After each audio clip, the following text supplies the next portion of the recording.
प्रियो, वचन में जाने से पहले हम कुछ बातों को समझेंगे कि आदि से परमेश्वर का वचन हमें क्या सिखा रहा है कि एक दूसरे से हमको प्रेम करना है। प्रेम, प्रेम और प्रेम। अगर हम अपने जीवन को थोड़ा सा परखें तो क्या आज हम प्रेम कर रहे हैं? आज सिर्फ प्रेम तो बहुत दूर की बात है प्रियो, प्रेम के बदले आज नफरत की गिनती हो रही है। किसने मेरे को क्या बोला, उसने ऐसा किया, उसने ऐसा किया। आज गलतियों को, आज बुराइयों को गिना जा रहा है। लेकिन आज हम प्रेम के विषय में कुछ बातों को सीखेंगे, समझेंगे कि वचन क्या कहता है। आइए वचन में से हम देखें। पहला कुरिन्थियों 13 अध्याय 1 से हम देखेंगे, उसमें क्या लिखा है। प्रभु के दास पौलुस क्या बोल रहे हैं कि यदि मैं मनुष्यों और स्वर्गदूतों की बोलियां बोलूं और प्रेम ना रखूं तो मैं ठनठनाता हुआ पीतल और झनझनाती हुई झांझ हूं। इसका मतलब ये हुआ कि परमेश्वर का दास पौलुस हमको ये बोल रहे हैं कि हम कितना भी प्यार दिखा दे, कितना भी हम मुंह से बोल लें कि हम आपको प्यार कर रहे हैं, हम तुमको प्यार कर रहे हैं, सब कुछ ठीक है, लेकिन प्रेम, वचन क्या कहता है, कर्मों से हम बता सकते हैं। कर्म करेंगे तभी हर चीज समझ में आएगा।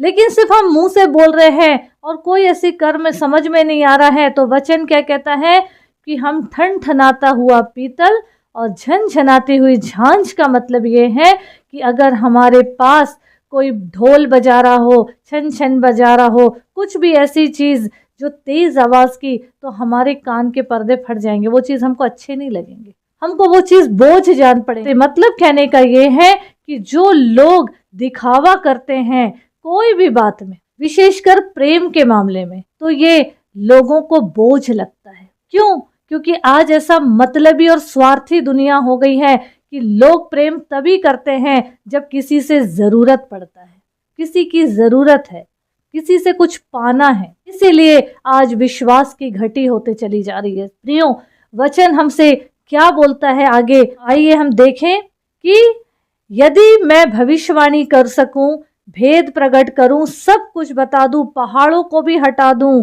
परंतु प्रेम नहीं रखूं तो मैं कुछ भी नहीं। वचन आगे लिखा है, प्रेम धीरजवंत है, प्रेम कृपालु है, डाह नहीं करता, अपनी बड़ाई नहीं करता और फूलता नहीं, वो अनरीति नहीं चलता, अपनी भलाई नहीं चाहता, झुंझलाता नहीं, बुरा नहीं मानता, कुकर्म से आनंदित नहीं होता, परंतु सत्य से आनंदित होता है।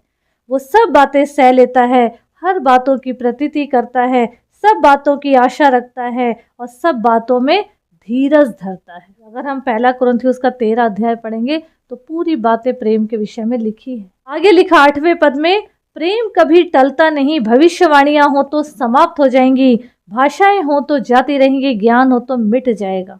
वचन में जो बात लिखी हुई है वो एक बात भी, एक मात्रा और एक बिंदु भी बिना पूरा हुए नहीं टलेगा।